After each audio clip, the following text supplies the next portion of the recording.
Bismillahirrahmanirrahim. Assalamualaikum warahmatullahi wabarakatuh. Waalaikumsalam warahmatullahi Alhamdulillahi rabbil alamin. Wassalatu wassalamu ala asyrafil anbiya'i wal mursalin. Sayyidina wa maulana Muhammadin wa ala alihi wa sahbihi wa man tabi'ahum bi ihsanin ila yaumiddin. Subhanaka la ilma lana illa ma 'allamtana innaka antal alimul hakim. Amma ba'du.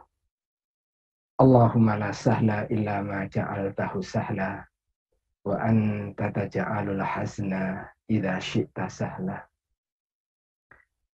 Bapak-bapak, ibu-ibu rahimakumullah. Kalau hari ini dengan kudrah dan iradah Allah kita bertemu untuk mengenang kembali dan berupaya mengambil keteladanan berharga dari orang tua kita, Allah yarham Bapak Dr. Muhammad Natsir. Sesungguhnya ada yang lebih tepat di forum ini untuk bisa menyampaikan. Karena interaksi secara langsung beberapa orang tua kita, ada Dr. Muhammad Nur, ada Bapak Habib Herzin, dan yang lain-lain. Kalau saya ini sebenarnya adalah sudah generasi kemudian. Kalau Dr. Adian tadi menyebutkan kenal Pak Nasir sejak waktu kuliah. Saya sama Dr. Adian selisih 34 tahun. Saya 51, kalau tak salah Dr. Adian 54 atau 55. Tentu saya masih lebih jauh dari sisi waktu dengan Dr. Adian. Tapi alhamdulillah alladzi bi ni'matihi tatimmus shalihat. Saya tidak pernah bayangkan sebelumnya, saya dari Jawa Timur, saya ketua Ikatan Pelajar Nahdlatul Ulama yang saat itu sangat sekali mendambakan perjumpaan dengan Gus Dur karena termasuk mentor waktu itu. Tidak pernah membayangkan sama sekali ketika melanjutkan studi ke Jakarta, ternyata tempat di mana saya studi itu adalah Kramat Raya 45. Di Kramat Raya 45, markas Dewan Dakwah, markas Partai Islam Masyumi. Disitulah Allah temukan kami di tahun 90 sampai 93 dengan Allah yarham Bapak Muhammad Natsir. Tentu di saat beliau sudah sangat sepuh, sudah senior, banyak sakit-sakit juga. Tapi alhamdulillah beberapa kali memberikan arahan, nasihat kepada kami yang muda-muda yang sedang kuliah di Lembaga Pendidikan Dakwah Islam LPDI yang sekarang menjadi Sekolah Tinggi Ilmu Dakwah Muhammad Natsir. Di LPDI kami itu angkatan yang keempat dan masih sempat berjumpa dengan beliau sekitar 2,5 tahun. Nah, ada yang menarik sekali selain soal pribadi beliau, juga soal kebersamaan di Dewan Dakwah yang tidak pernah saya bayangkan pada saat waktu itu saya di Jawa Timur. Kami di Dewan Dakwah bisa berjumpa dengan teman-teman dari PII, dari teman-teman dari HMI, teman-teman dari Persis, teman-teman dari Muhammadiyah, teman-teman dari mana-mana. Yang itu sulit saya bayangkan ketika saya aktif di Ikatan Pelajar Nahdlatul Ulama di Jawa Timur, yang seolah-olah NU dengan Muhammadiyah di kampung saya itu dua hal yang tak pernah berjumpa, yang seolah-olah bermusuhan satu dengan yang lainnya. Tapi alhamdulillah di Dewan Dakwah itu bisa ketemu, kita bisa berbincang, kita bisa berdiskusi, kita bisa saling koreksi. Dan kami dulu punya tekad dengan menyebut kita duduk bersama, dan kita komitmen untuk melepaskan baju kekelompokan kita dan kita berdiskusi secara bebas. Pikiran itu juga kami sampaikan dulu ke daerah, kiranya pemuda NU, pemuda Muhammadiyah itu bisa duduk bersama, ada perpustakaan yang kita bisa menggali ilmu bersama, mengenal tokoh semuanya. Tapi ya ada yang ikut walaupun sedikit, tapi banyak juga yang kemudian menolak ide kebersamaan itu. Oleh karena itu sebenarnya saya tidak banyak punya kesempatan untuk bersama-sama, tetapi alhamdulillah ketika saya harus menyelesaikan tesis, kami mengambil objek penelitiannya adalah tentang pemikiran dan gerakan dakwah Bapak Muhammad Natsir. Sehingga dapat insya Allah walaupun masih sangat sedikit berusaha untuk menteladani apa yang dilakukan oleh beliau. Itulah maka oleh karena itu anggaplah ini saya menyampaikan ini ya anak muda lah begitu. Dan mudah-mudahan ada yang lebih muda juga nanti dari kami yang bisa terus mengenal Bapak Muhammad Natsir. Kami berusaha juga untuk memperkenalkan lebih jauh tentang beliau. Baik, untuk menyampaikan ini mohon izin saya bisa share PowerPoint yang sudah saya coba siapkan. Mohon maaf, konfirmasi apakah sudah terbaca? Sudah, Prof. Sudah. Sudah ya? Ya, baik. Sudah.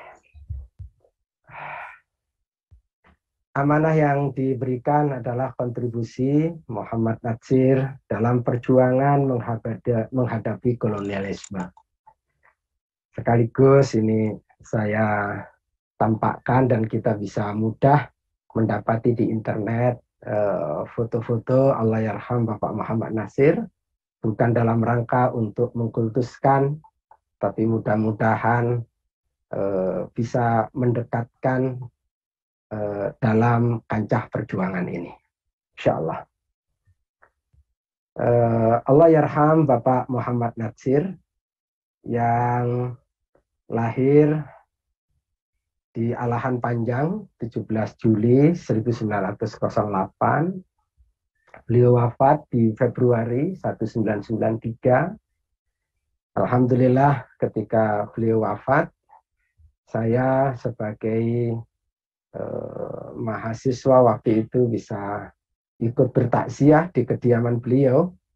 Dan tadi ketika dibacakan tentang surat dari Fukuda itu, saya berada di tempat itu ketika kawat itu dikirimkan oleh Fukuda dan dibacakan di acara takziah pada waktu itu. Bapak Muhammad Natsir dengan gelar Datuk Sinaro Panjang. Ini sekaligus tampak masjid dan gedung 8 lantai, Kramat Raya 45, markas di mana Partai Islam Masyumi dulu di sini, dan juga sekarang digunakan sebagai kantor Dewan Dakwah Islamiyah Indonesia yang didirikan di Masjid Al-Munawwaroh dan kemudian pindah di tempat ini. Dan disinilah Bapak Muhammad Natsir memandu umat, dan kami juga di tempat inilah dulu berkuliah. Di dalam pembahasan ini nanti insya Allah saya akan coba untuk membagi dalam 3 bagian. Yang pertama, kita akan mengenal secara selintas tentang Allahyarham Bapak Muhammad Natsir, sebatas yang bisa kami tuangkan di dalam PowerPoint ini. Tentu masih banyak lagi, dan tentu perlu ada banyak penyempurnaan. Kemudian yang kedua, insya Allah kita akan lebih fokus kepada tema kita hari ini, atau tema-tema juga sebelumnya tentang bagaimana Muhammad Nasir berjuang menghadapi kolonialisme. Dan pada bagian yang ketiga, kami akan menyampaikan tentang kesan dan sekaligus apa yang berharga yang kami yang muda-muda terobsesi, tercerahkan untuk mengambil keteladanan dari beliau.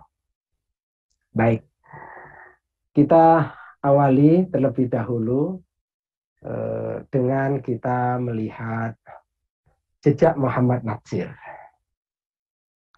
Jejak Muhammad Nasir di pentas politik nasional, saya kira tadi sudah disebutkan oleh Bapak Habib Hersin, kemudian Bapak Dr. Adian Husaini tadi sudah disebutkan. Ya.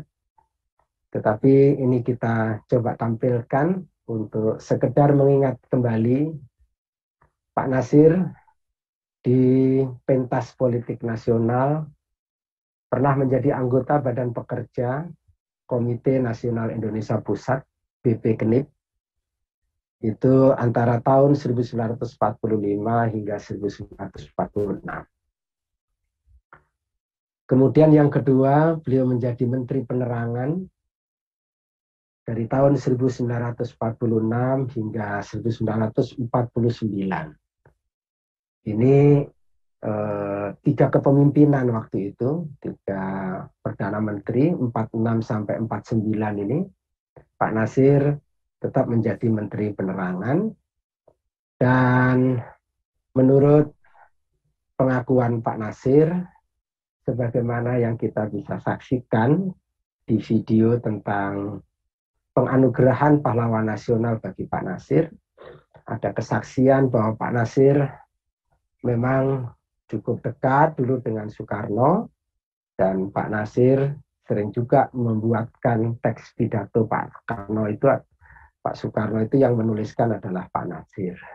Tapi kemudian memang dalam perjalanan ada perbedaan. Kemudian yang ketiga, beliau menjadi Ketua Umum Partai Politik Islam Masyumi, cukup panjang memang, 49 hingga 58. Dan tadi juga disebutkan oleh ayahanda Habib Hersin, beliau adalah penggagas mosi integral. Penggagas mosi integral yang dilatar belakangi oleh keputusan konferensi meja bundar yang menyebabkan Indonesia terpecah menjadi 16 negara bagian. Dan pada saat itu ada keinginan untuk kembali bersama, tapi belum ada satu konsep yang bisa diterima oleh semua pihak. Pak Nasir berusaha untuk melakukan lobby dari satu negara bagian ke negara bagian yang lain, yang akhirnya tanggal 3 April tahun 1950, Pak Nasir menyampaikan pidato di Konstituante dengan judul Mosi Integral. Maka mosi integral itu kemudian dikenal dengan sebutan Mosi Integral Nasir. Itu tanggal 3 April tahun 50, di tahun yang sama, tepatnya ada yang menyebut 16, ada yang menyebut 17 Agustus, bersamaan dengan Hari Kemerdekaan, Bung Karno kemudian mengumumkan Indonesia kembali menjadi negara kesatuan Republik Indonesia. Dan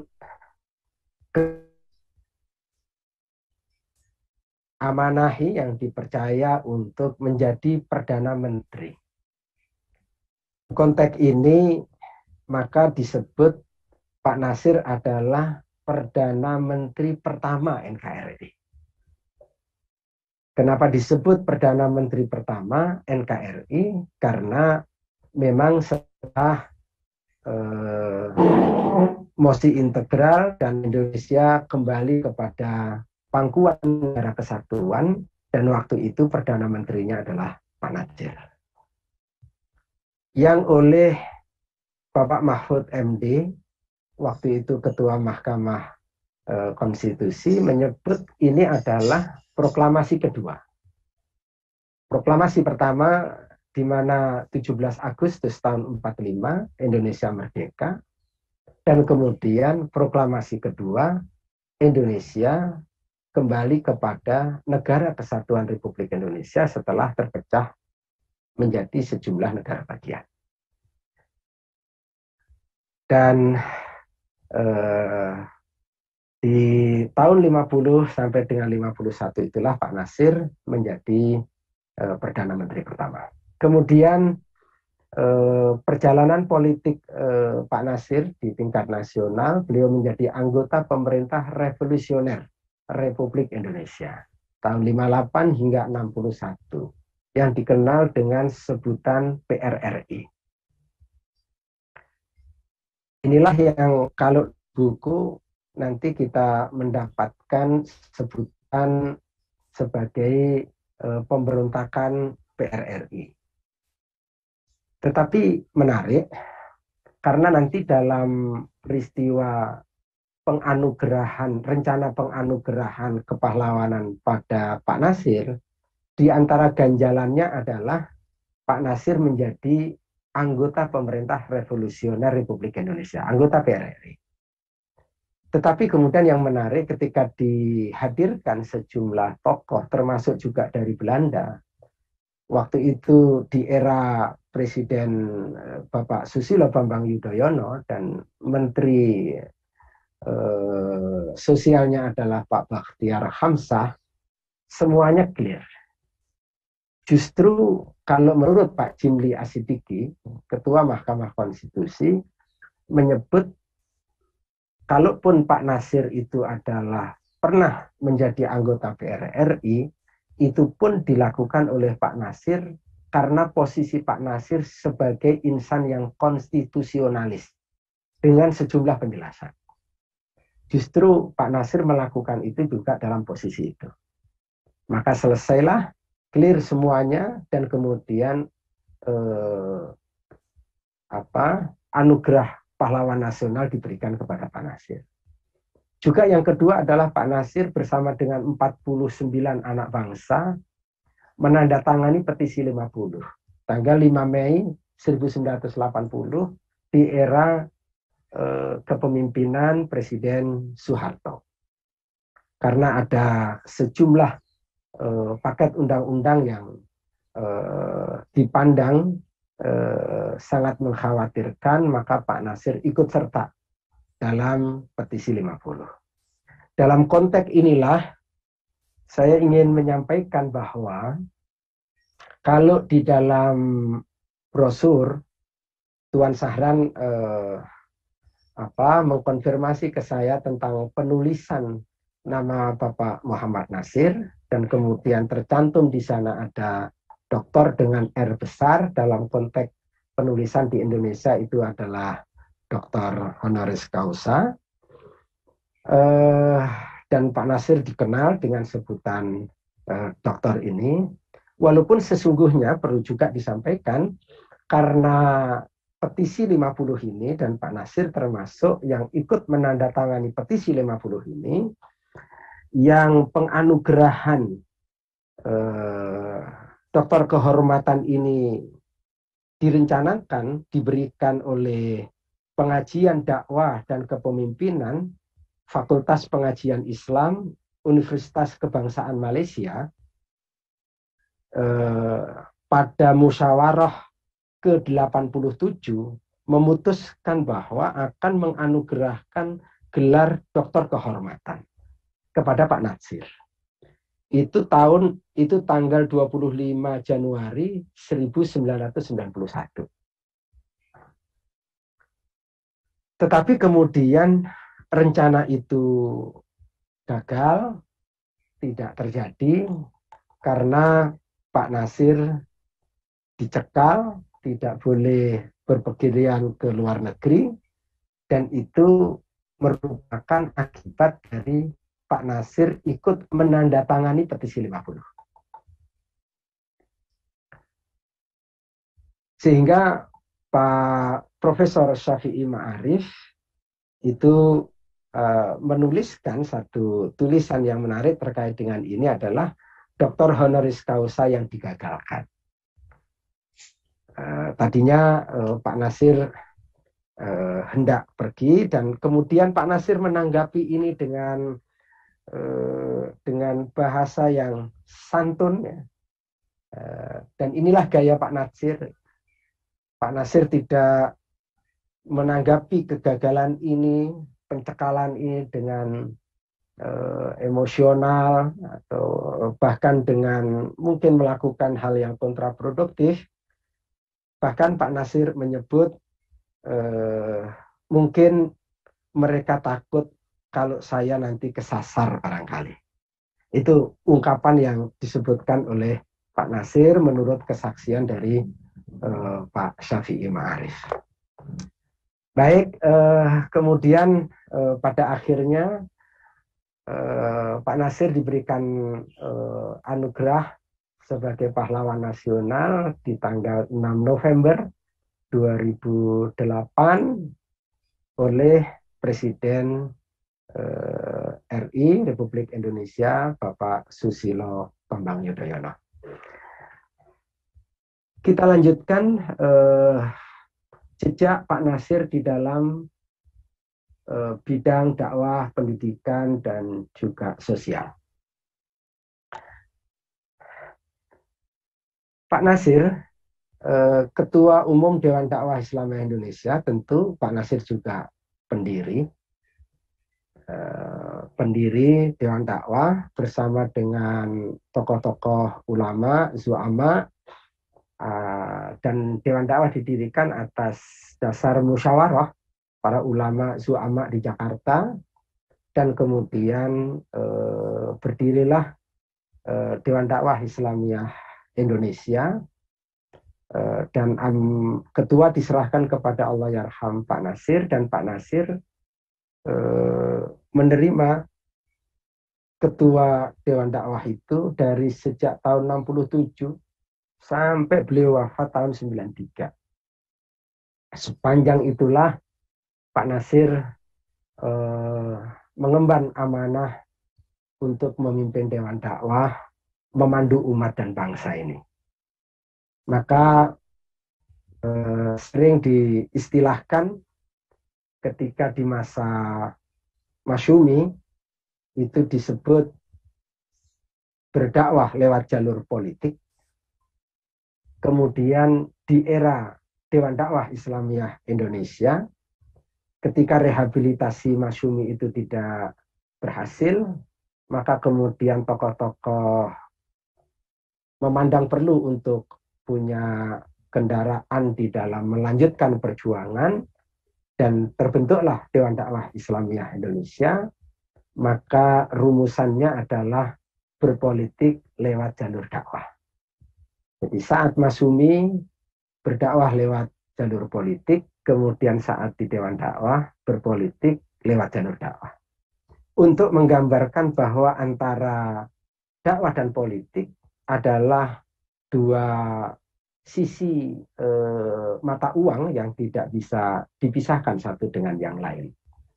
Politik adalah bagian dari dakwah, dan dakwah al-amru bil ma'ruf wa nahyu 'anil munkar, mengajak orang kepada yang baik dan mencegah orang dari berbuat mungkar, baik itu dilakukan dalam bentuk binaan, membina umat, maupun juga difaan, mengawal kebijakan-kebijakan pemerintah, proaktif untuk melahirkan kebijakan-kebijakan yang mengundang datangnya kecintaan dan keridhaan Allah Subhanahu wa Ta'ala.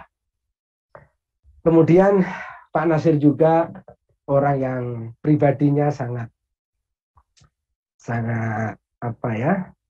menjunjung tinggi ukhuwah, pribadinya yang juga begitu mudah untuk berkomunikasi dengan berbagai pihak, jangankan bersama dengan tokoh-tokoh Islam, dengan tokoh-tokoh agama lain pun Pak Nasir juga terbiasa untuk berkomunikasi, berdiskusi.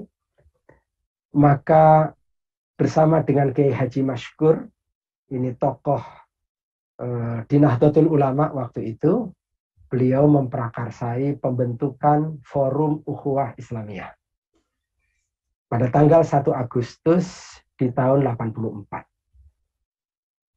Kemudian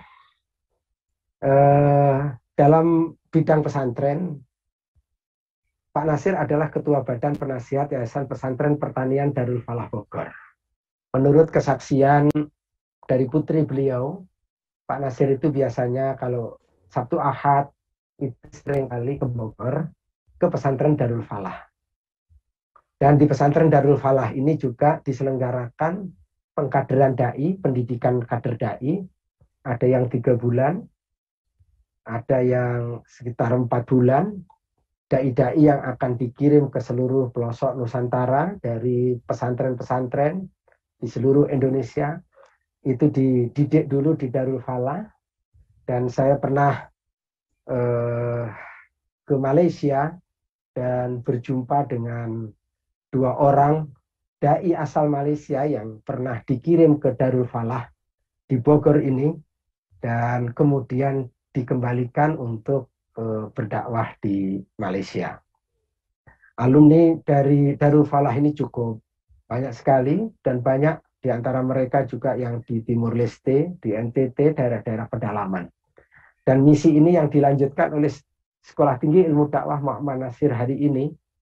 Kemarin kami juga baru mewisuda 90 mahasiswa dan 90 mahasiswa itu insya Allah sebentar lagi pekan depan akan diberangkatkan ke seluruh pelosok Nusantara dengan definisi yang disebut dengan pelosok Nusantara itu adalah daerah yang minoritas Muslim, daerah Muslim yang belum ada dai-nya, belum tersentuh dengan gerakan dakwah, daerah yang rawan akidah, daerah perbatasan Indonesia dengan negara tetangga.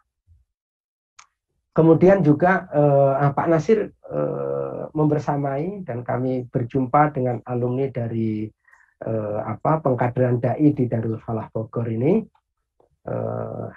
Di Darul Falah Bogor ini diajarkan pertanian karena waktu itu yang diperlukan itu, dan waktu itu seiring dengan kebijakan pemerintah untuk menggalakkan transmigrasi.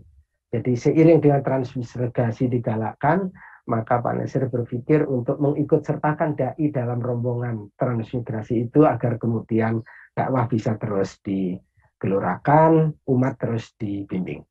Kemudian Pak Nasir juga sebagai Ketua Badan Penasihat Yayasan Pembina Pondok Pesantren Indonesia yang sekarang ini menjadi BKSPPI, Badan Kerjasama Pondok Pesantren Seluruh Indonesia.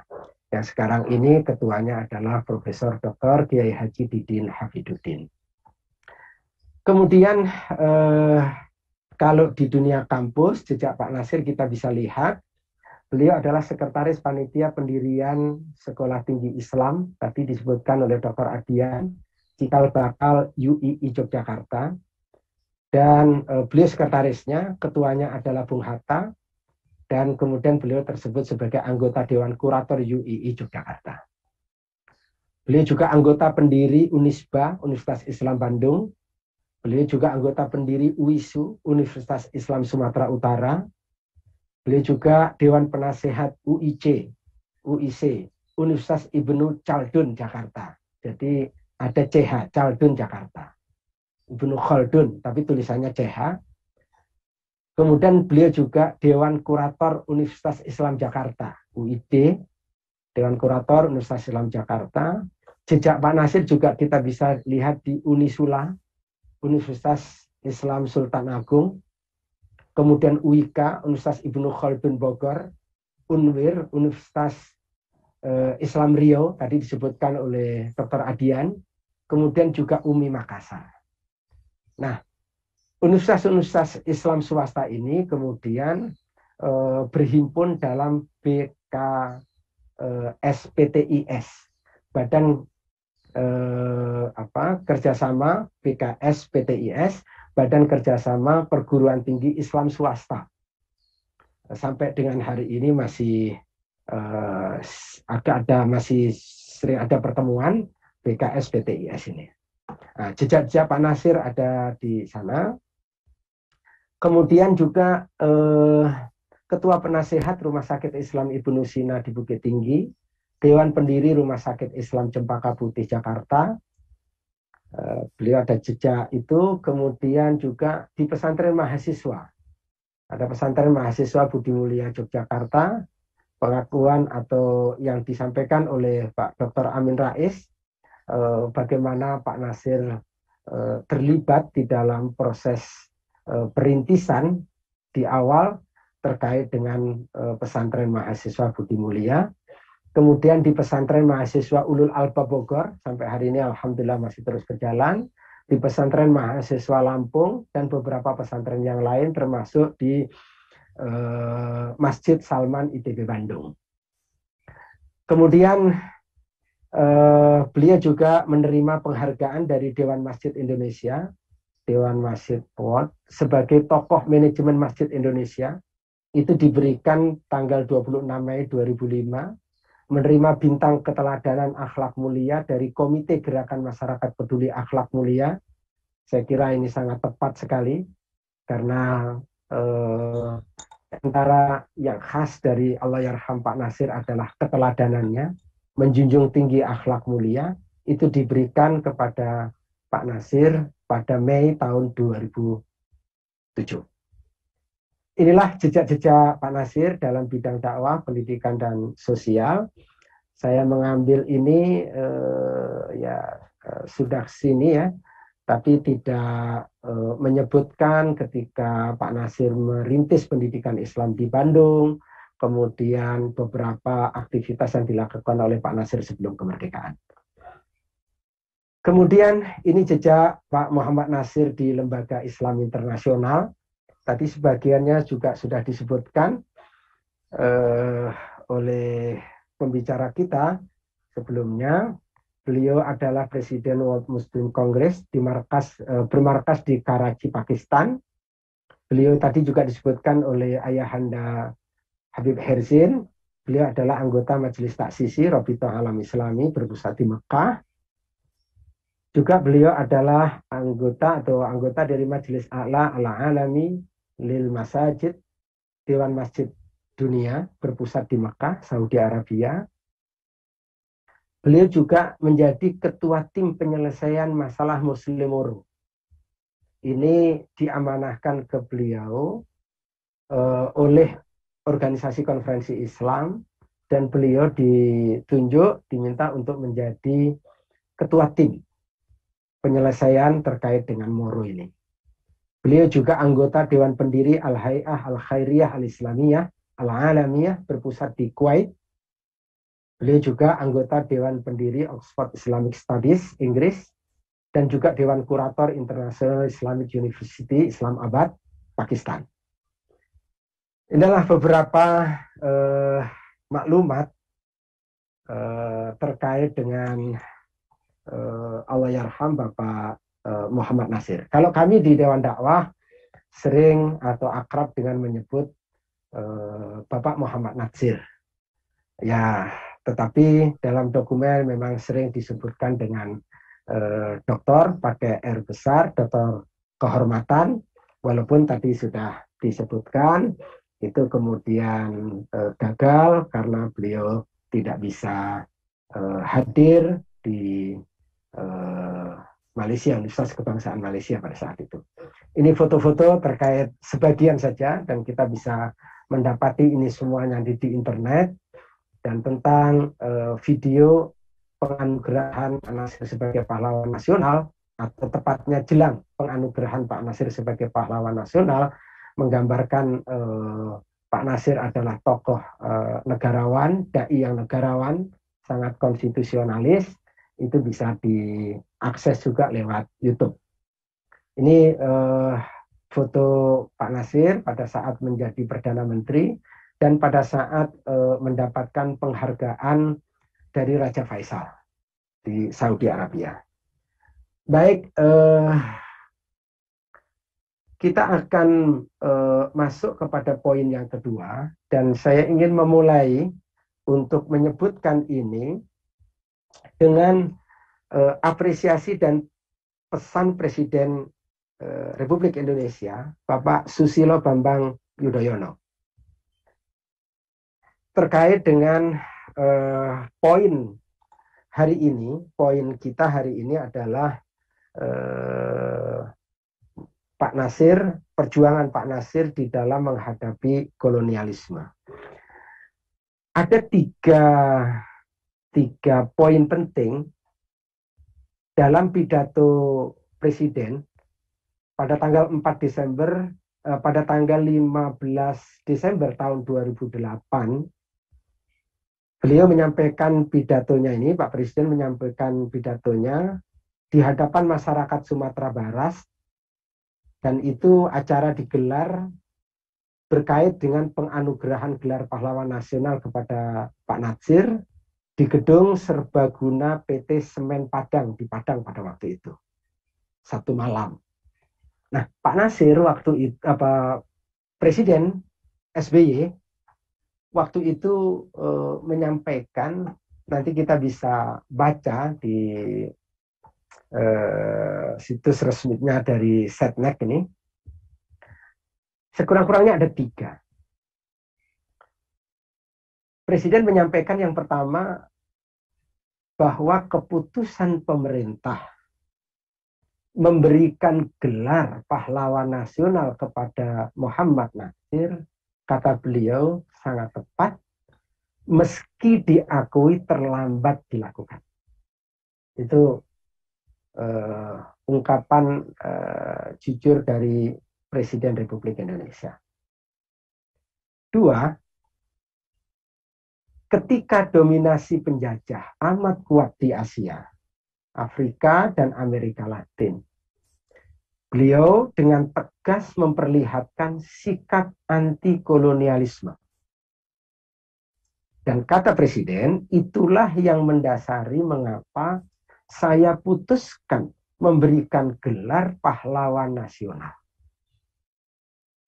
Jadi alasan penting pemerintah Republik Indonesia memberikan atau menganugerahkan pahlawan nasional kepada Pak Nasir adalah karena Pak Nasir itu terbukti sikapnya yang anti kolonialisme. Saya kira relevan sekali dengan tema yang sedang kita bincangkan hari ini. Yang ketiga, sikap Muhammad Nasir yang anti penjajahan itu, lanjut Presiden, masih relevan untuk diaktualisasikan saat ini melalui semangat mewujudkan tatanan dunia yang lebih adil.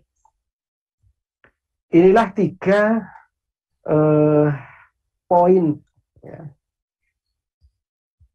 dalam pidato Presiden Republik Indonesia pada saat itu. Nah,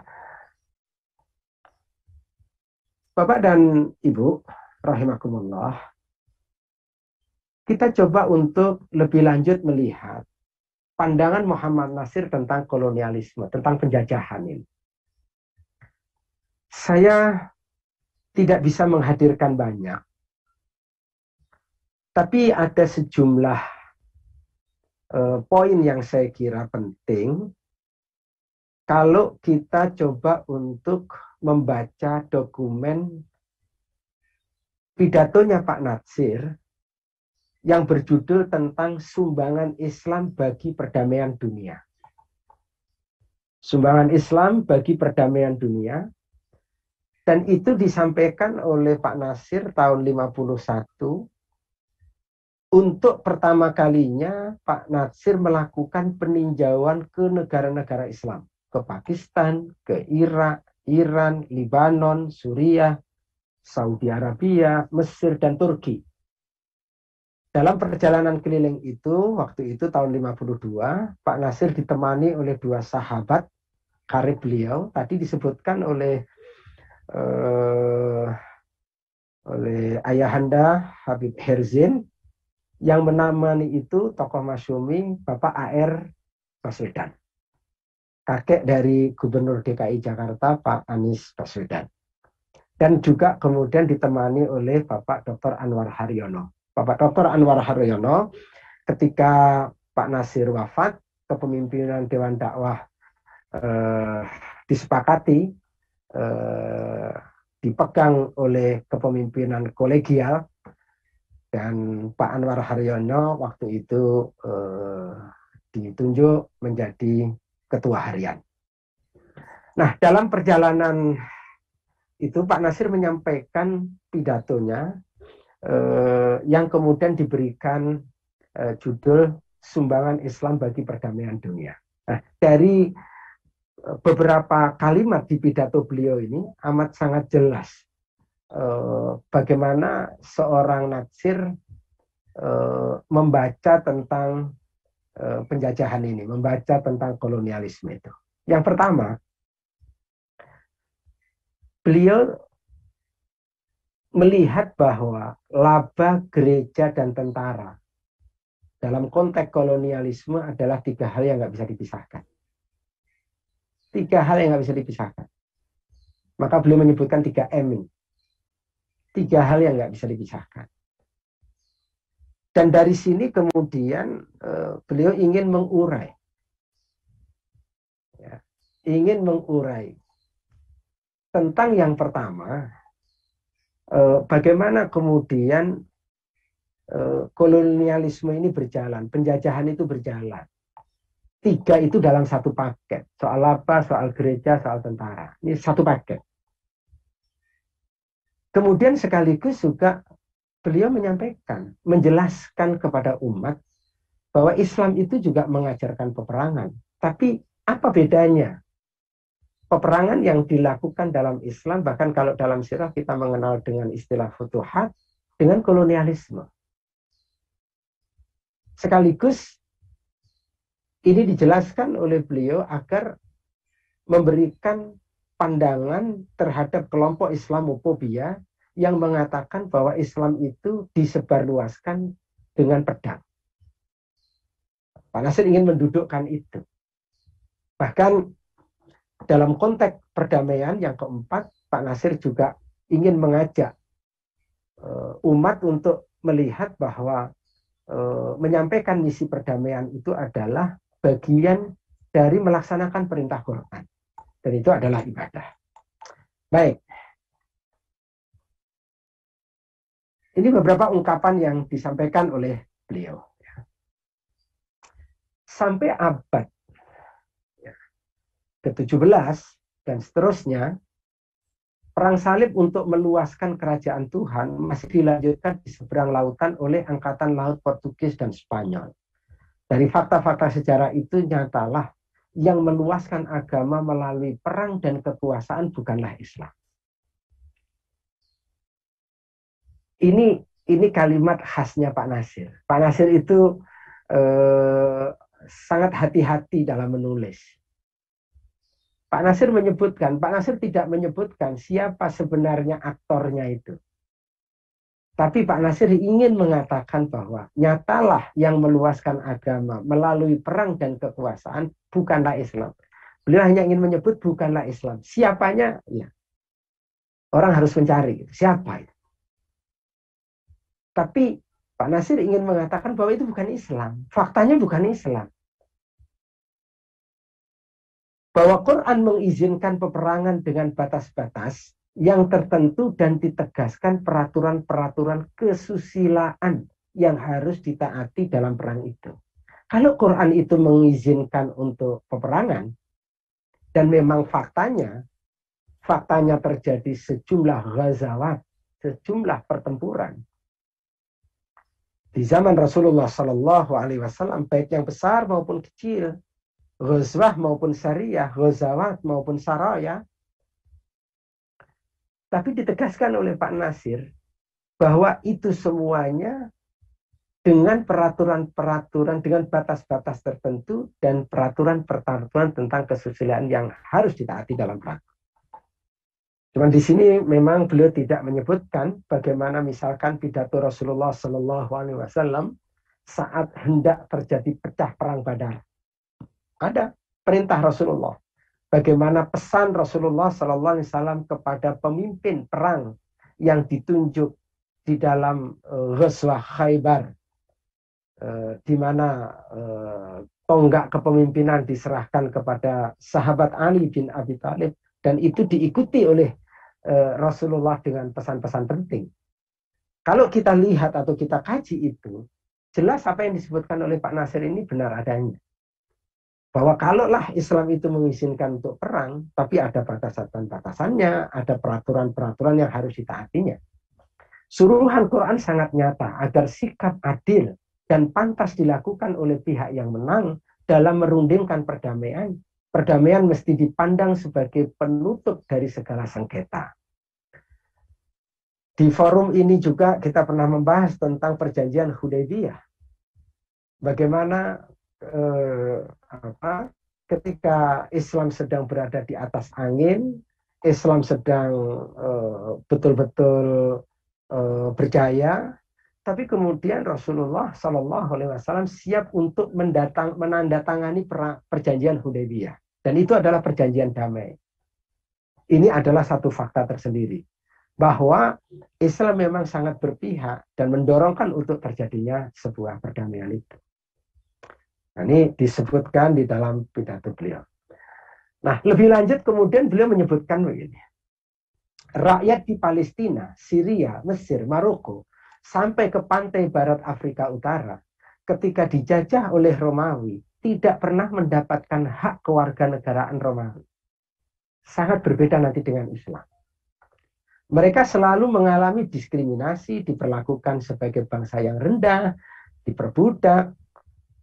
Tapi ketika Islam datang, kata beliau, derajat mereka naik, mereka diperlakukan sama di mata hukum, selain bebas dari diskriminasi, dalam Islam mereka bebas pula dari kekuasaan kependetaan, dalam menaati hukum dan menghormati kekuasaan, tidak ada diskriminasi antara yang menang dan yang kalah.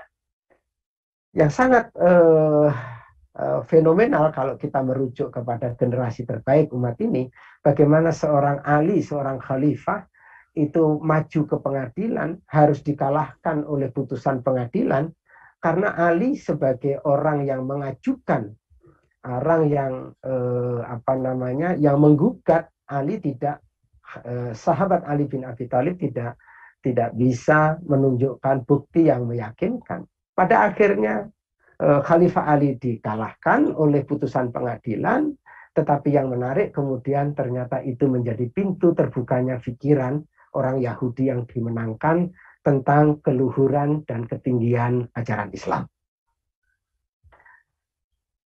Kemudian lebih lanjut beliau juga menyebutkan, saya berdiri di sini, kata beliau dalam pidatonya itu, dalam lawatannya itu, beliau menyebut, saya berdiri di sini untuk menyampaikan sesuatu yang beralasan kenyataan dan kebenaran-kebenaran yang diajarkan oleh agama kita dan sejarahnya. Dan karena itu kita harus menyampaikan seruan kepada dunia bahwa agama bukanlah merupakan bahaya yang harus dihindarkan, tetapi adalah faktor terpenting untuk memperbaiki hubungan kehidupan antara manusia dengan manusia. Dan hanya agamalah satu-satunya harapan dunia yang masih tinggal untuk menciptakan perdamaian dan menghindarkan peperangan yang akan membinasakan seluruh manusia. Justru selain Pak Nasir ingin mencoba untuk mengajak membaca sejarah dengan apa adanya, bahwa kolonialisme itu ada 3 kepentingan yang menjadi satu, dan sekaligus juga menolak pemahaman yang salah bahwa Islam itu disebarkan dengan kilatan pedang, Islam itu disebarkan dengan peperangan. Dan Pak Nasir mendudukkan itu bahkan lebih jauh. Agama itu disebut oleh beliau sebagai faktor terpenting ya, untuk bisa menciptakan perdamaian dan menghindarkan peperangan. Dan saya kira kewajiban kita generasi kemudian untuk juga menghadirkan narasi ini di tengah kehidupan kita hari ini.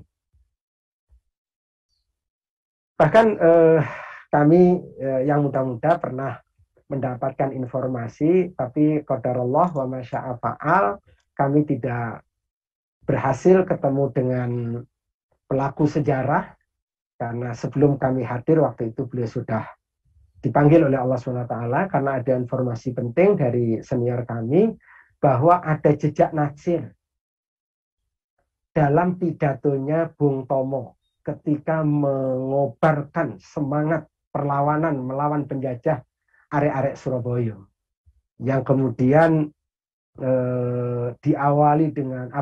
diakhiri dengan pekikan kalimat takbir dan merdeka yang waktu itu digelorakan oleh Bung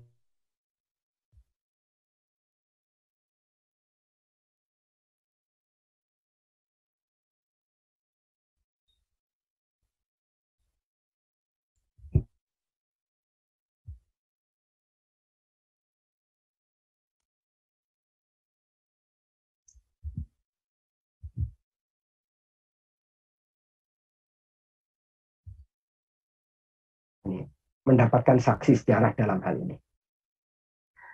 Baik, Nasir kemudian menyebutkan lagi, Nasir menyerukan kepada kaum muslimin agar berikhtiar memperbaiki hal-hal tersebut dengan usaha yang tidak ragu-ragu, agar orang barat mengenal kita serta memahami cara hidup kita dengan pengertian yang lebih baik. Nasir berpendapat baik Pakistan maupun Indonesia memasuki PBB dengan niat dan kepercayaan yang baik. Dan yang paling penting diketahui oleh dunia barat ialah bahwa kita menjadi anggota PBB, anggota PBB yang komitmennya adalah untuk menciptakan perdamaian, untuk memenuhi ajaran-ajaran yang tegas dari Quran. Mengabdi kepada perdamaian dan menyingkirkan peperangan. Jadi jelas sekali. Dan yang paling penting untuk disebutkan, Pak Nasir berbicara bukan hanya sebagai politisi ansih. Nampak sekali apa yang disebutkan oleh mantan Ketua Umum Dewan Dakwah sebelum ini, Bapak Kiai Haji Syuhada Bahri, yang selalu menyebutkan, mencoba untuk merumuskan tentang Pak Nasir. Pak Nasir itu adalah dai yang politisi. Pak Nasir itu adalah dai yang negarawan. Pak Nasir itu adalah dai yang pendidik. Dan nampak sekali Pak Nasir itu memang sebagai seorang dai mencoba untuk pandangan politiknya, gerakan politiknya itu selalu dipandu oleh Al-Quran, dipandu oleh wahyu, dipandu oleh sunnah Nabi kita Muhammad Sallallahu Alaihi Wasallam. Ya, Bapak dan Ibu, rahimakumullah. Berikutnya kita akan lihat itu pandangan sekilas ya terkait dengan di antara yang kita bisa lihat bagaimana seorang Natsir memiliki pandangan, melakukan penentangan terhadap penjajahan, melakukan penentangan terhadap kolonialisme. Nah, ini jejak kontribusi Muhammad Natsir dalam menghadapi kolonialisme ini. Yang pertama, ini kemerdekaan negara Afrika Utara tahun 56, ternyata ada jejak Pak Natsir di sana.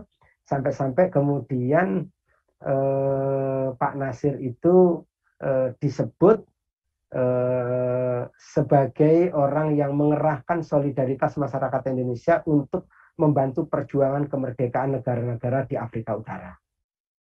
Ya, ada jejak Pak Nasir di sini. Dan itu kita bisa baca di dalam buku Muhammad Nasir, sebuah biografi. Nanti saya tampilkan bukunya, dan ini adalah buku yang terbaru yang ditulis. Kemudian kemerdekaan rakyat Tunisia, Januari tahun 57. Pak Nasir itu menerima bintang Nikhan Istikhar dari Presiden Tunisia atas jasa-jasanya membantu perjuangan kemerdekaan rakyat Tunisia. Jadi ada jejak Pak Nasir dalam kemerdekaan rakyat Tunisia. Kemudian juga kita bisa lihat kemerdekaan rakyat Aljazair. 23 Desember 2005, Pak Nasir itu menerima bintang penghargaan. Pak Nasir menerima bintang penghargaan dari Presiden Republik Demokratik Nasional Aljazair atas jasa-jasanya membantu perjuangan kemerdekaan rakyat Aljazair. Jadi saya sebutkan, mohon maaf ini salah mungkin penulisannya ya. 23 Desember 2005 ini adalah Pak Nasir menerima bintang penghargaan, bukan kemerdekaan rakyat Aljazairnya. Januari 1957 itu Pak Nasir menerima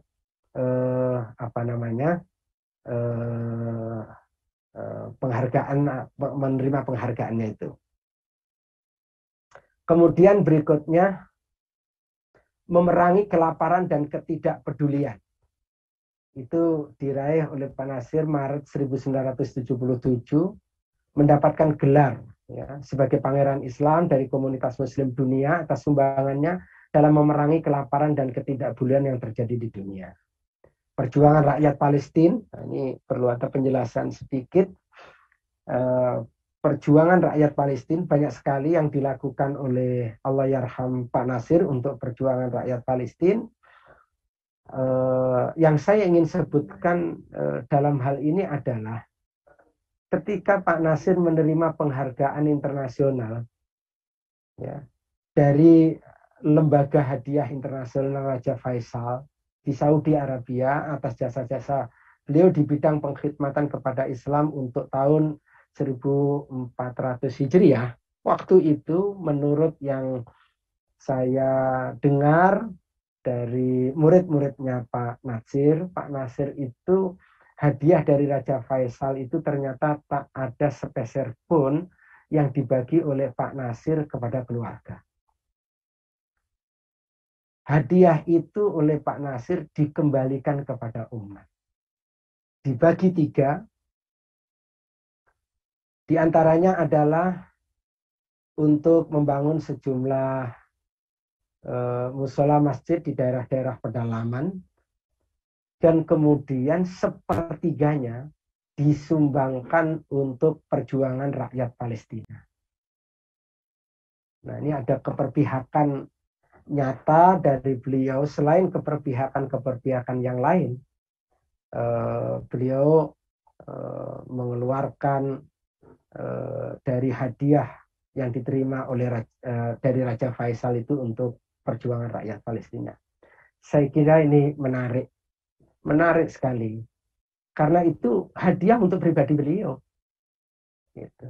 Hadiah dari Raja Faisal untuk pribadi beliau itu.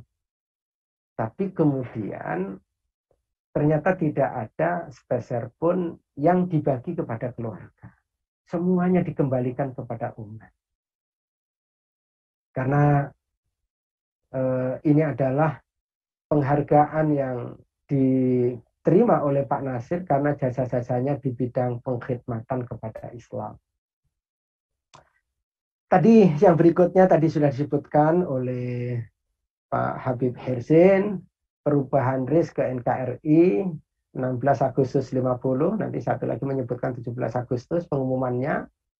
Indonesia kembali kepada pangkuan NKRI, dan itu ada jejak Pak Nasir. Pak Nasir ingin melawan penjajahan Belanda ini, walaupun Indonesia sudah merdeka tapi masih dicengkeram, dan Pak Nasir melawannya dengan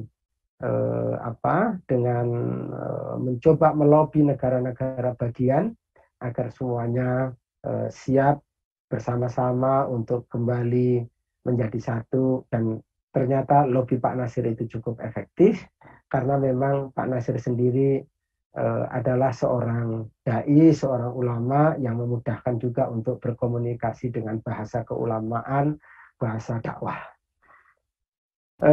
Kemudian Bapak dan Ibu-ibu, inilah yang bisa disajikan pada poin kedua ini, pada bagian yang kedua ini terkait dengan soal kontribusi Muhammad Nasir dalam menghadapi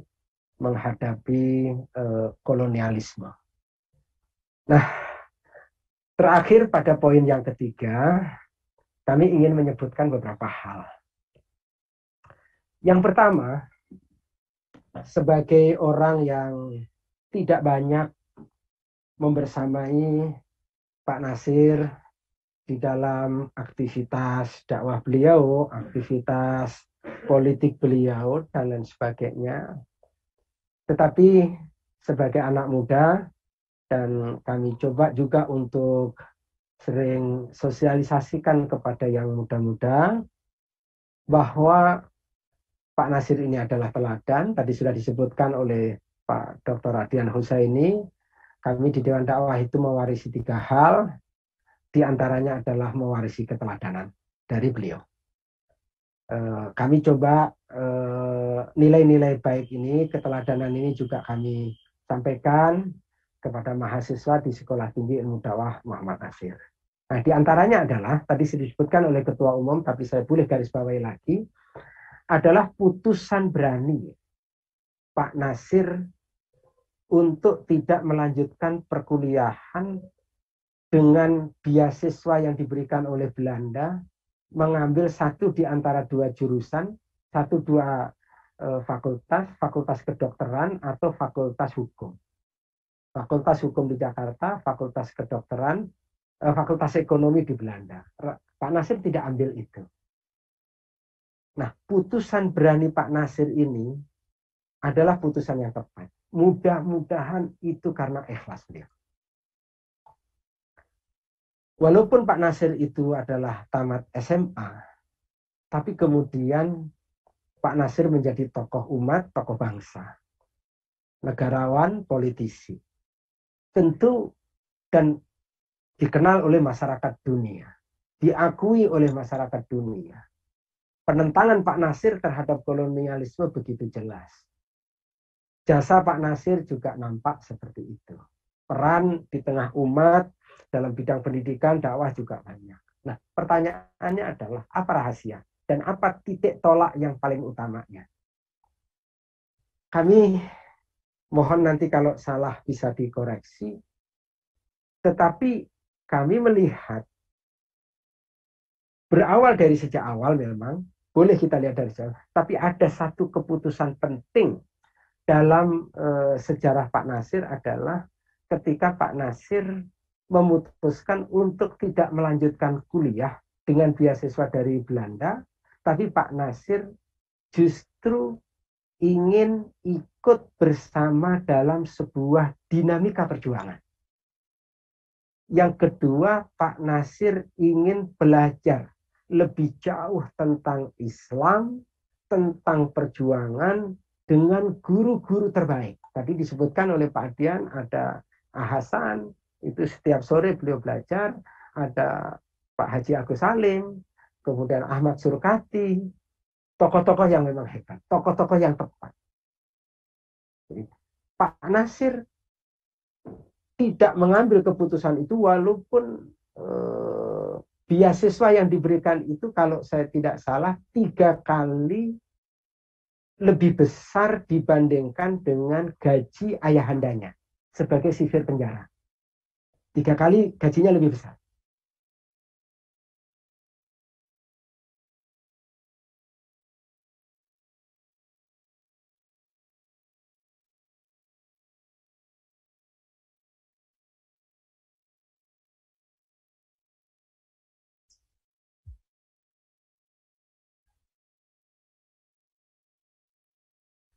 Dan ini ternyata yang membuat kemudian dengan izin Allah Pak Nasir menjadi tokoh yang sangat disegani, menjadi orang yang berilmu. Yang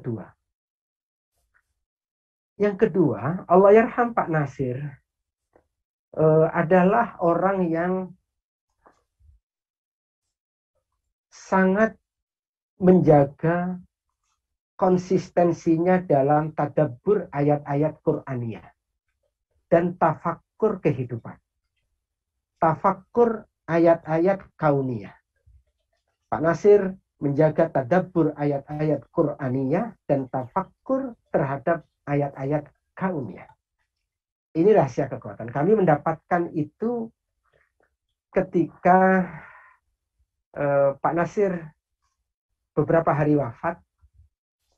Lalu kemudian saya diajak bertakziah oleh dosen kami di Dewan Dakwah, kepercayaan Pak Nasir dalam urusan luar negeri, Allah yarham Bapak Muzayyin Muhammad Thayyib Abdul Wahab rahimahullah.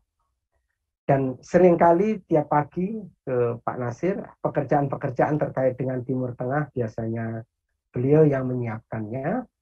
Allah yarham Pak Muzaini yang menyiapkan. Ketika Pak Nasir wafat, kami diajak bertaksiah, dan beberapa hari setelah itu kemudian kita hadir untuk melihat perpustakaan di rumah Pak Nasir. Nah, Allah yarham Ustadz Muzayyin ini berkisah, dan kami mendapatkan buku tafsir Dilalil Quran, Ibnu Katsir, dan tafsir Ahasan, tafsir Al-Furqan, yang ditulis oleh gurunya Pak Nasir, yaitu Ahasan. Nah, ketika kami mendapatkan itu, waktu itu Ustadz Muzayyin mengatakan begini, Pak Nasir ini kalau setiap bangun subuh, sebelum subuh beliau tahajud.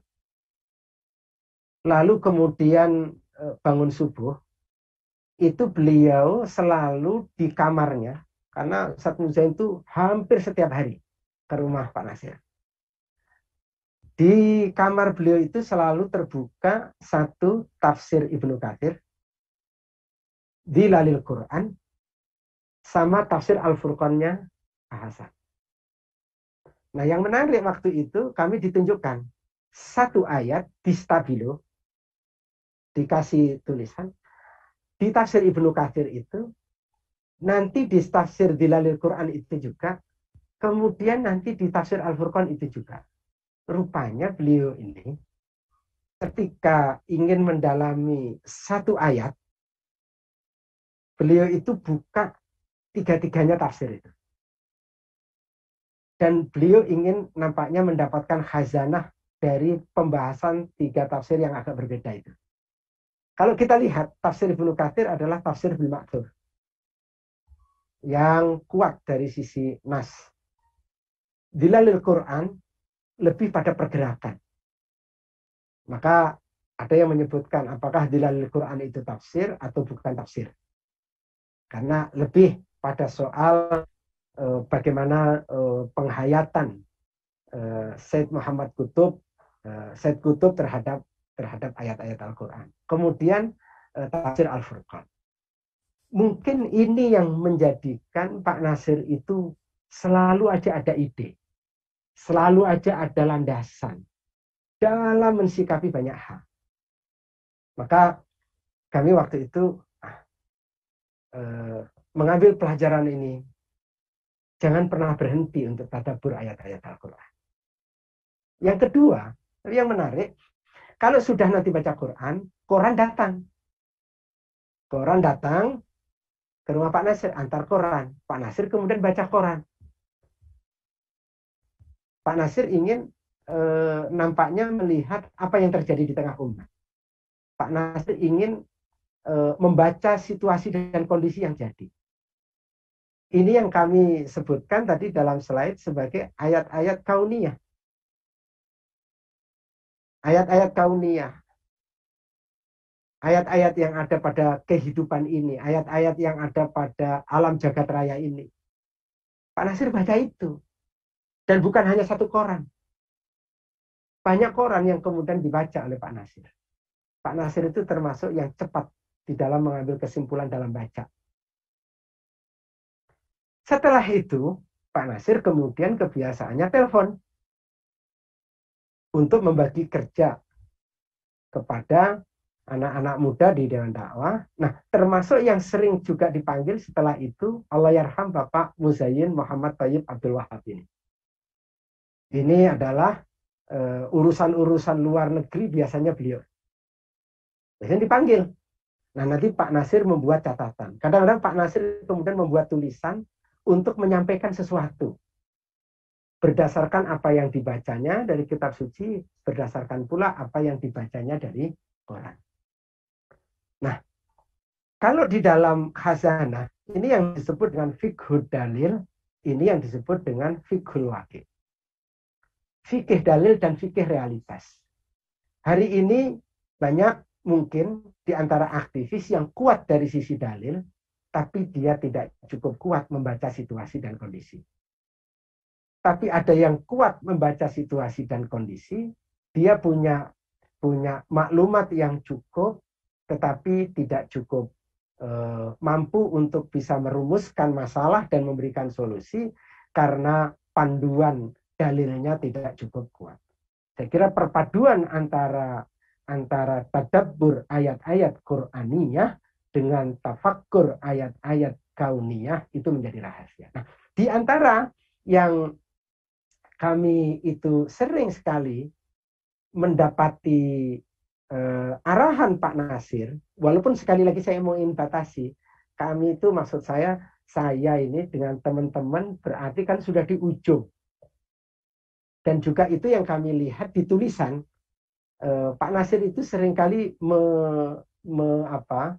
mensitir sejumlah ayat ini. Pasti kalau ini sering disitir, dan kemudian ini sering dijadikan sebagai bahan untuk memberikan arahan, berarti ada penghayatan ya, ada penghayatan yang cukup dari beliau tentang ayat-ayat ini. Nah, ayat-ayat yang dimaksudkan itu adalah pertama ini.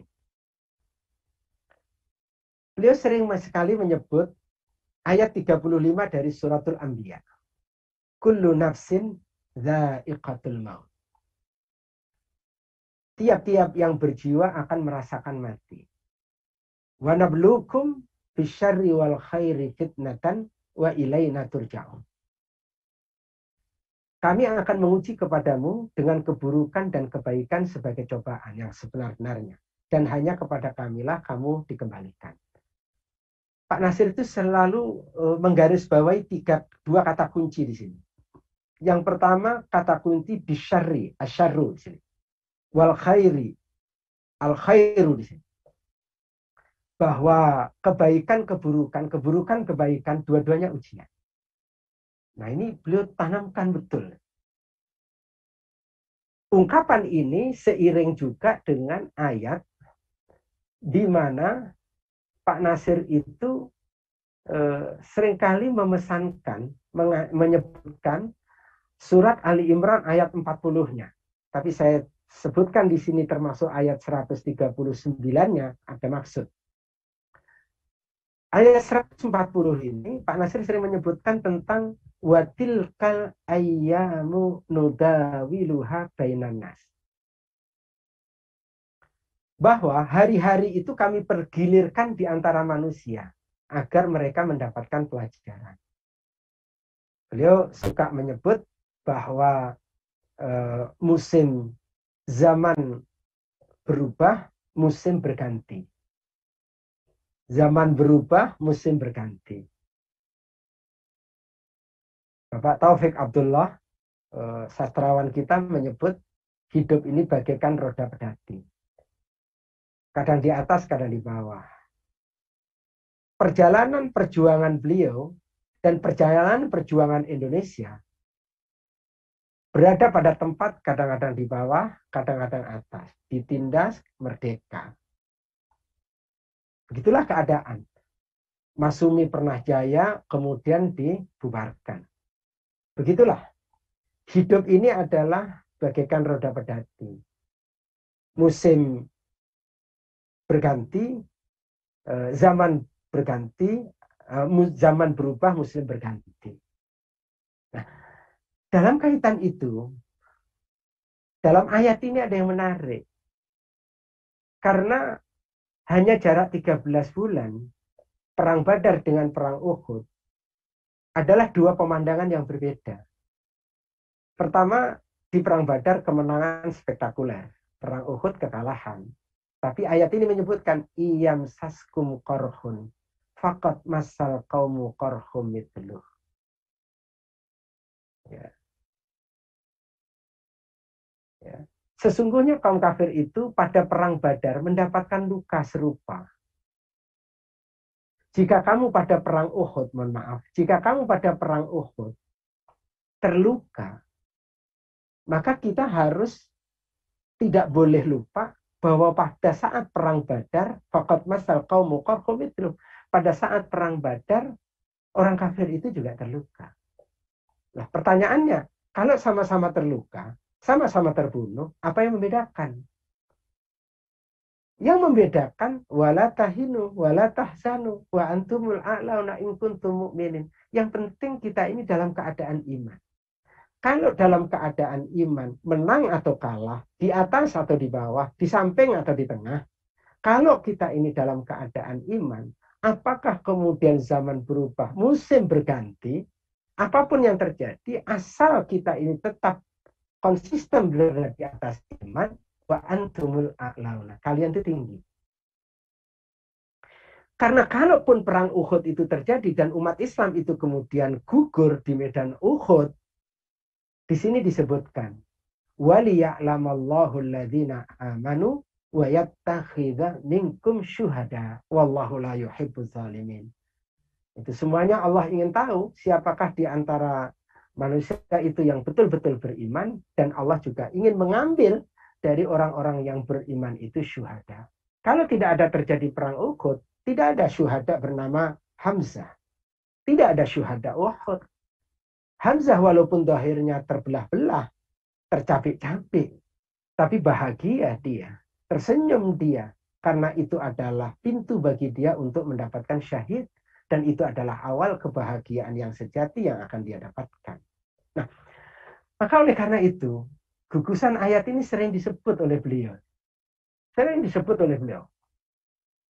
Ujian itu dua, ujian dalam keadaan enak, dalam keadaan tidak enak, ujian dalam keadaan baik, ujian dalam keadaan buruk. Itu sudah sunatullah dan itu tidak mungkin akan bisa kita hindarkan. Yang penting adalah kemudian bagaimana tetap konsisten berpegang teguh dalam keimanan ini. Ya. Kalaupun kemudian sedang berada di bawah, mudah-mudahan itu ada kebaikan. Gugur pun mudah-mudahan ada kebaikan. Kalaupun sedang baik, mudah-mudahan itu pun juga ada kebaikan. Kemudian beliau juga seringkali, sangat sering bahkan membacakan ayat ini. Dan ayat ini itulah ayat Al-Ankabut, ayat 69, surat Al-Ankabut, ayat 69 adalah ayat yang sering ditulis oleh beliau dalam nasihat-nasihatnya, dibacakan kepada dai yang akan dikirim berangkat untuk berdakwah di segala penjuru. Lalu juga beliau ini juga rupanya kami tahu waktu kami takziah ke rumah beliau ketika wafat, begitu kemudian masuk ke rumah beliau itu dari sejak di pintu depan sudah langsung terpampang kelihatan dari pintu depan ayat A'udzubillahi minasyaitonirrajim walladzina jahadu fina lanahdiyannahum subulana wa innallaha lama'al muhsinin. Dan orang-orang yang berjihad untuk mencari keridhaan kami, benar-benar kami tunjukkan kepada mereka jalan-jalan kami, dan sesungguhnya Allah benar-benar berserta orang-orang yang berbuat baik. Beliau seringkali menekankan bahwa di ayat ini satu ada jahadu, bersungguh-sungguh. Yang kedua ada fina, di jalan kami. Bersungguh-sungguh harus di jalan kami. Di jalan Allah harus dilakukan dengan bersungguh-sungguh. Fina itu karena Allah. Fina untuk mendapatkan keridhaan Allah. Fina dengan berpegang teguh kepada nilai-nilai yang telah Allah tetapkan. Berpegang teguh kepada syariat Allah. Kalau sesuatu itu dilakukan dengan penuh sungguh-sungguh dan itu dilakukan karena Allah, dasar orientasinya adalah untuk mengharapkan keridhaan Allah. Lalu kemudian dia punya komitmen dalam kesungguhannya itu adalah untuk mewujudkan syariat Allah, mewujudkan nilai-nilai Islam, nilai-nilai Quran di dalam sesuatu yang sedang ditekuninya itu. Kata Pak Nasir, lanahdiyannahum subulana. Sungguh benar-benar mereka akan diberikan petunjuk oleh Allah. Subulana, banyak jalan. Inilah nahdiyannahum, itulah mutakid, nunut takid takilah. Nahdiyannahum. Ya, dan sungguh benar-benar. Sungguh benar-benar. Allah akan tunjukkan subulana, bukan hanya satu jalan. Subulana, banyak jalan. Subul, jamak dari sabil. Subulana, banyak jalan. Jalan keluar banyak. Dan nampak sekali dalam kehidupan perjuangan Pak Nasir, sesuatu yang tadinya tidak, seolah-olah tidak mungkin, ternyata begitu ditekuni, begitu dijaga niat, begitu terus memohon pertolongan Allah, ternyata kemudian Allah bukakan banyak jalan. Subulana. Wa innallaha lama'al muhsinin. Saya kira ini yang mungkin ya, di antara rahasia Allah yarham Pak Nasir itu selalu hadir di dalam segala persoalan keumatan. Pak Nasir itu ya tajam di dalam melihat kenyataan, melihat realita, tapi juga kemudian beliau bisa memberikan solusi. Saya ambil contoh satu sih.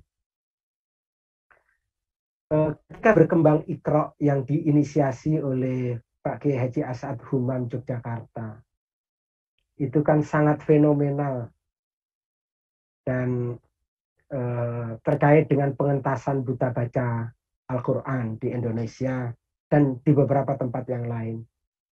Itu ketika aktivis Iqra itu yang ikut merintis, ikut menyebarkan ke berbagai daerah. Kami sedang ada pelatihan di Masjid Al-Munawwarah. Di Masjid Al-Munawwarah. Pak Nasir itu tahu, Pak Nasir ingin ketemu. Datanglah kami yang muda itu ke rumah Allah yarham Pak Nasir.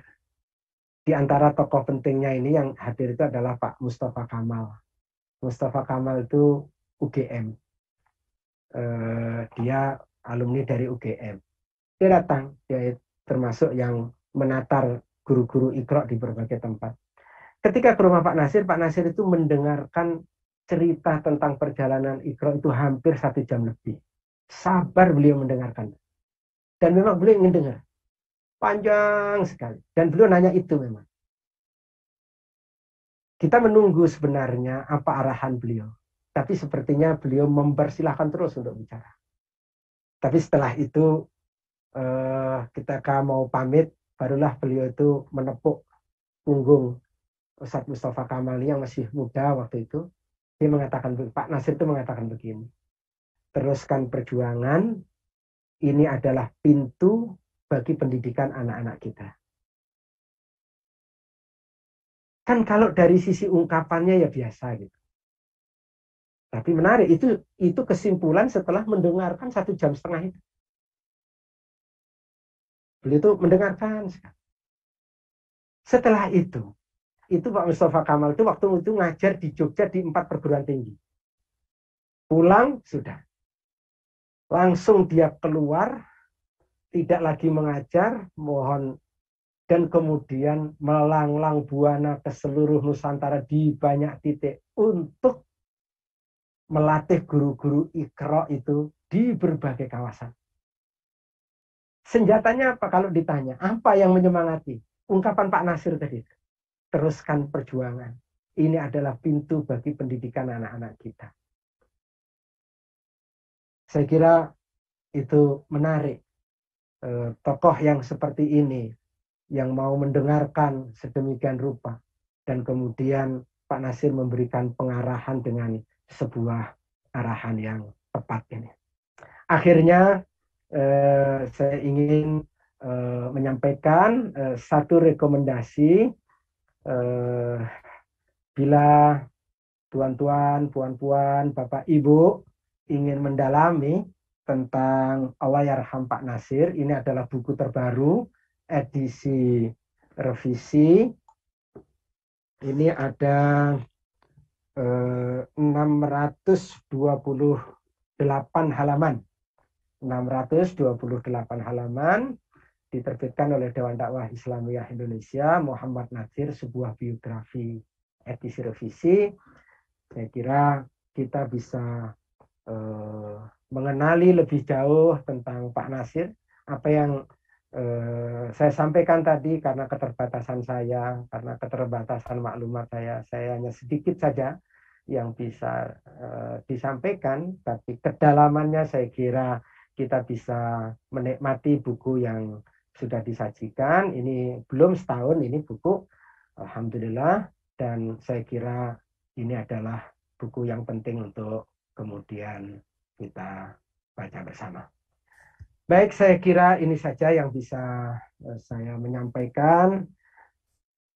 Terima kasih atas kebersamaan, atas perhatian, dan mohon maaf sekali bila ada hal-hal yang kurang berkenan, dan lebih penting dari itu kami mohon bisa diberikan catatan, bisa diberikan masukan, bisa diberikan arahan, sehingga kalau kami ada yang salah itu tidak berjalan di atas kesalahan, kemudian kami bisa kembali kepada yang benar. Terima kasih, saya kembalikan kepada Bapak Zahran untuk bagaimana selanjutnya. Saya kembalikan.